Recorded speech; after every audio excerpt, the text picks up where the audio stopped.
ఇక ఇది చెప్పుకోవాలి. అసెంబ్లీలో కమిషన్ల లొల్లి, డిప్యూటీ సీఎం బట్టి కేటీఆర్ మధ్య మాటల యుద్ధం. ప్రభుత్వంలో పనులు కావాలంటే 30% కమిషన్లు అడుగుతున్నారు కేటీఆర్. బిల్లులో క్లియరెన్స్కి 20% కమిషన్లు డిమాండ్ చేస్తున్నారంటూ ఆరోపణ. దమ్ముంటే ఆరోపణలు నిజం చేయాలంటూ నిరూపించాలంటూ బట్టి ఫైర్.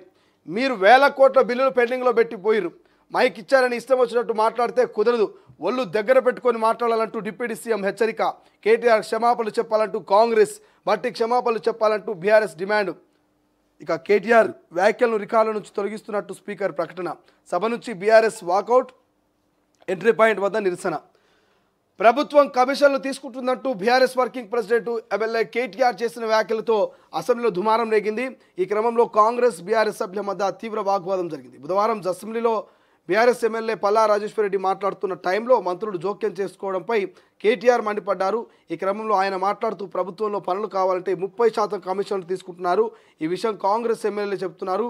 పెండింగ్ బిల్లులు క్లియరెన్స్ కోసం 20% కమిషన్లు తీసుకుంటున్నారంటూ సెక్రటరియట్లో కాంట్రాక్టర్లు ధర్నా చేశారు.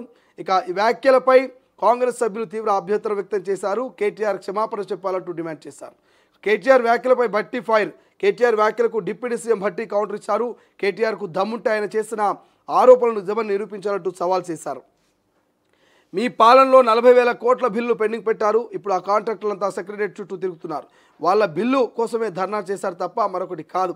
మీ పాలనలో లక్షల కోట్ల అప్పులు చేశారు, 1000 కోట్ల బిల్లులు పెండింగ్ పెట్టారు. మీరు చేసిన పాపం వల్ల బిల్లులు రాక కాంట్రాక్టర్లు బాధపడుతున్నారు. మేము విడతల వారీగా బిల్లులు చెల్లిస్తూ ముందుకు పోతున్నాం. మీరు అడ్డగోలుగా అవాస్తవాలు మాట్లాడుతున్నారు. నేను మీకు ఛాలెంజ్ చేస్తున్నా, మీరు చేస్తున్న ఆరోపణలు నిజమని నిరూపించండి, లేదంటే అసెంబ్లీకి రాష్ట్ర ప్రజలకు క్షమాపణ చెప్పండి అంటూ బట్టి కామెంట్ చేశాను. సో ఇక్కడ ఒక ముచ్చట మనం ఉన్నట్టు మాట్లాడుకోవాలి. ఒక వేటగాడు వేటకు పోయేటప్పుడు వేటాడేది కుందేలా లేకపోతే జింకనా అని పక్కన పెడితే వేటకు అన్ని ఆయుధాలు సిద్ధం చేసుకొని పోతాడా పోడా? వేటాడేందుకు పోయేటువంటి విల్లు తీసుకుపోతాడా, తుపాకీ తీసుకుపోతాడా, లేదంటే గులుబురు తీసుకొని పోతాడా, ఏం తీసుకుపోతాడో కానీ వేటకు పోయేటోడైతే వేటగాడు అన్ని సిద్ధం చేసుకొని పోతాడు.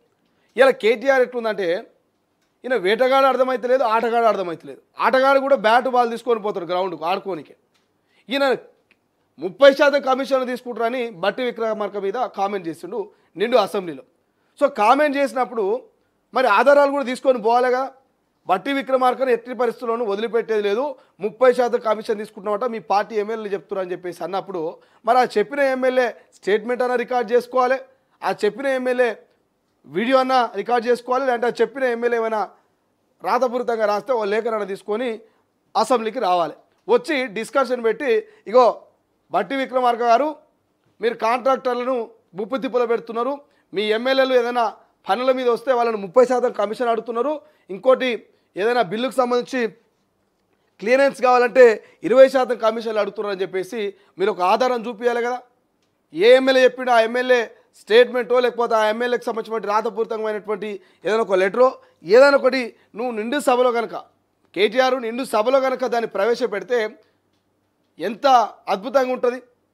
కేటీఆర్కి ఎంతమంది ప్రశంసలు వర్షం కురిపిస్తారు.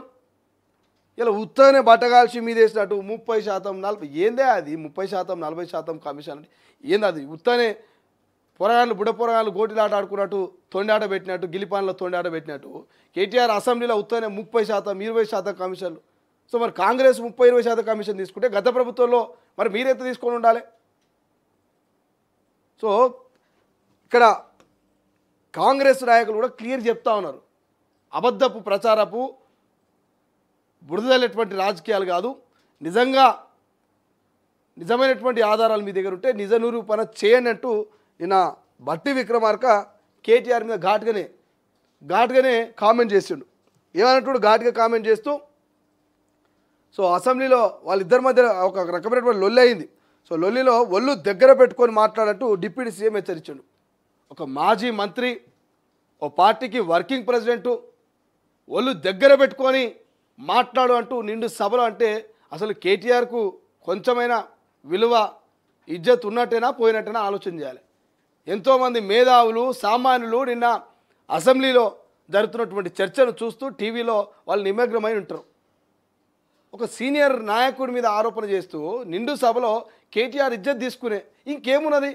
తెలంగాణ ప్రజల్లో మొన్న అసెంబ్లీ ఎన్నికల ఓటమి, పార్లమెంట్ ఎన్నికల్లో 0, ఇప్పుడు అసెంబ్లీలోనేమో ఇట్లా అధికార పార్టీతో ఇజ్జత్ తీసుకుంటే ఇక కేటీఆర్ ఇక పార్టీని లేపుతున్నట, జాకీలు పెట్టి లేకపోతే పంచారు చేసి కారును బండబెడుతున్నా అనేది క్లియర్గా అర్థమవుతున్నది. బట్ ఏదేమైనప్పటికీ మాత్రం నిన్న ఇది చాలా సీరియస్ ఇష్యూ అయింది, చాలా వాడివేడి చర్చ జరిగింది.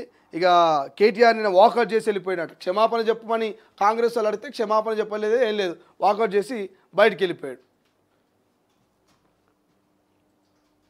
బట్ ఈ అసెంబ్లీ అనేది చాలా పవిత్రంగా భావిస్తూ ఉంటారు. అసెంబ్లీలో మాట్లాడేటప్పుడు ఆచితూచి మాట్లాడాలి, ఆధారాలు ఉంటే తప్ప దాని గురించి మాట్లాడాల్సినటువంటి అవసరం ఉంటుంది. కాబట్టి నిన్న ఉత్తమ్ కుమార్ రెడ్డి కావచ్చు, ఇటు శ్రీధర్ బాబు వీళ్ళంతా కూడా సీరియస్ అయ్యారు. ఆధారాలు లేకుండా ఆరోపణలు చేసడం సరికాదు, క్షమాపణ చెప్పాలని చెప్పేసి వాళ్ళు పెద్ద ఎత్తున నిన్న డిమాండ్ చేసినటువంటి పరిస్థితి మనకు కనిపించింది. ఇక కొత్త దరఖాస్తుదారులకు సన్న బియ్యం ఏప్రిల్ 1 నుంచి పథకం ప్రారంభం. ఎక్కడున్నా రేషన్ షాపులో తీసుకోవచ్చు. లబ్ధిదారులతో పాటు ఇతరులకు రాయితీపై సరుకులు. ఇక బీపీఎల్ వారికి 3 రంగుల కార్డు, ఏపీఎల్ వారికి